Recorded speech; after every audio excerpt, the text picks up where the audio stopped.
جو بات آج آپ کے سامنے رکھنا مطلوب ہے، اس حوالے سے گزشتہ خطبے میں ہم نے آپ کے سامنے بڑی مفصل گفتگو کی، اور اس گفتگو کے اندر ہم نے آپ کے سامنے یہ بات رکھی تھی کہ ٹرانسجینڈر ایکٹ کس قدر خطرے کا حامل ہے۔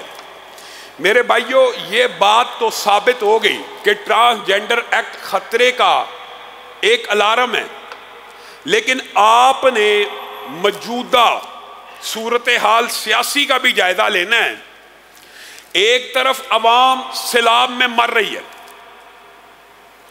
حکمران ہو یا اپوزیشن ہو، کسی کے کان کے اوپر کوئی جوں رینگ رہی ہے، اپوزیشن والے اپنی کرسی کے چکر میں جلسے کر رہے ہیں اور حکمران ان کو پھنسانے کے چکر میں مقدمے درج کر رہے ہیں۔ بجلی کے بل اتنے زیادہ آئے ہیں، عوام کی چیخیں نکل گئی ہیں، کسی کو کوئی پرواہ ہے نہیں ہے۔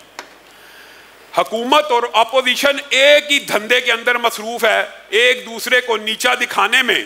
اسی عرصے کے مابین، اسی عرصے کے دوران ٹرانسجینڈر ایکٹ کے اوپر سینیٹر مشتاق صاحب نے ترمیم کا بل پیش کیا۔ ہم سینیٹر صاحب کے ساتھ ہیں، ان کی صدا پہ لبیک کہی۔ پورا ہفتہ ہو گیا، تمام علماء کرام ٹرانسجینڈر بل کے بارے میں لوگوں کو اویئرنیس اور آگاہی دے رہے ہیں، لیکن ہم سینیٹر صاحب سے بھی ایک بات کرنا چاہتے ہیں کہ آپ یہ جو ترمیم کر رہے ہیں اس ایکٹ کے اندر، صرف ترمیم کی کمپین مت چلائیے، بلکہ اس پورے کے پورے بل کو اثر نو پیش کرنے کی کمپین کیجیے اور سابقہ بل کو مسترد کرنے کی کمپین کیجیے۔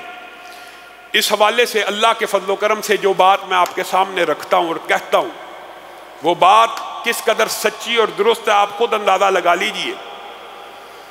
سندھ اسمبلی میں فخری صاحب نے قرارداد پیش کی،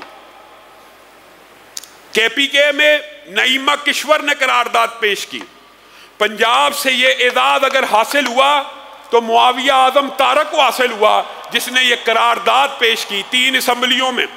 یہ کوئی چھوٹی بات نہیں ہے، 3 صوبائی اسمبلیوں میں قرارداد اس بل کو مسترد کرنے کی پیش ہو چکی ہے۔ اللہ 4تھی اسمبلی والوں کو بھی توفیق دے، اور ہم رابطہ کر رہے ہیں قومی اسمبلی میں بھی قرارداد پیش ہو۔ میرے بھائیوں، یہ وہ وجوہات ہیں جن کی بنیاد پہ میں آپ کو کہتا ہوں کہ دیندار کا، دین پسند کا، اسلام پسند کا اسمبلی میں پہنچنا کس قدر ضروری ہے۔ ایک پارٹی کا ایک ہی رکن اسمبلی میں پہنچا ہوا ہے پنجاب سے، اور اس نے بھی اس بل کے مسترد ہونے پہ آواز کو اٹھا دیا ہے۔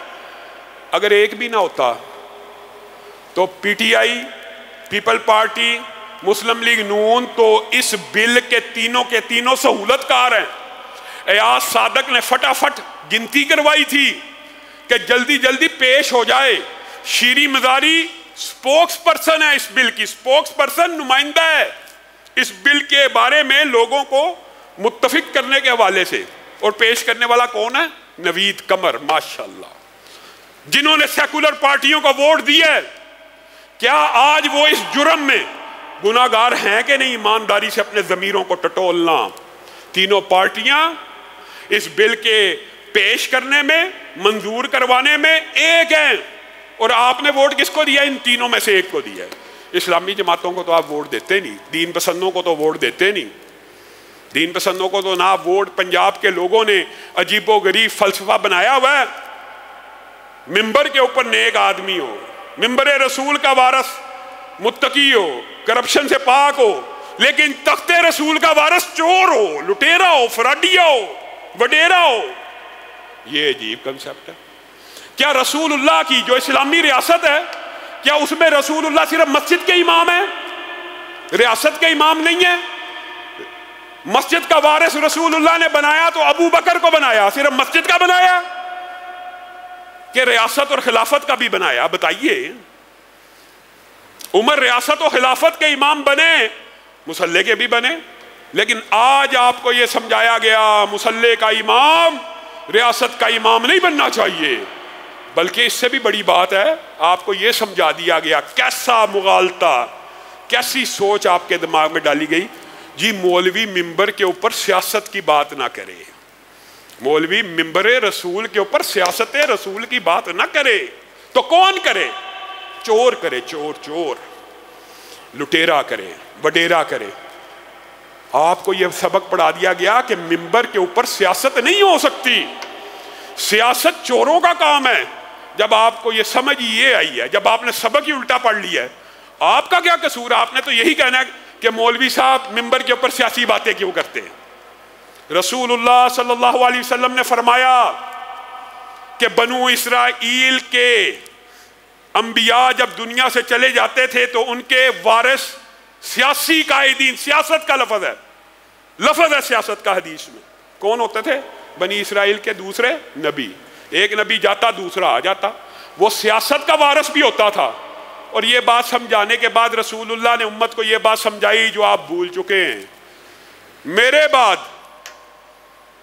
نبی کوئی نہیں آئے گا، میرے بعد نبی کوئی نہیں آئے گا، لیکن میرے وارث ہوں گے جو علماء ہوں گے۔ آپ نے کیا سمجھا علماء کو؟ آپ نے کہا رسول اللہ کی پوری شریعت، پورے کا پورا دین مسجد میں بند کر دیا جائے، نہ بازار میں جائے، نہ معاشرت میں جائے، نہ ریاست میں جائے، نہ سیاست میں جائے، نہ عدالت میں جائے، بس مسجد کے اندر قید کر دو، اللہ کے نعرے لگاتے رہو، سبحان اللہ، اللہ اکبر کی تسبیحیں پڑھتے رہو، کسی کو کوئی فرق نہیں پڑے گا۔ لکھ لیجئے۔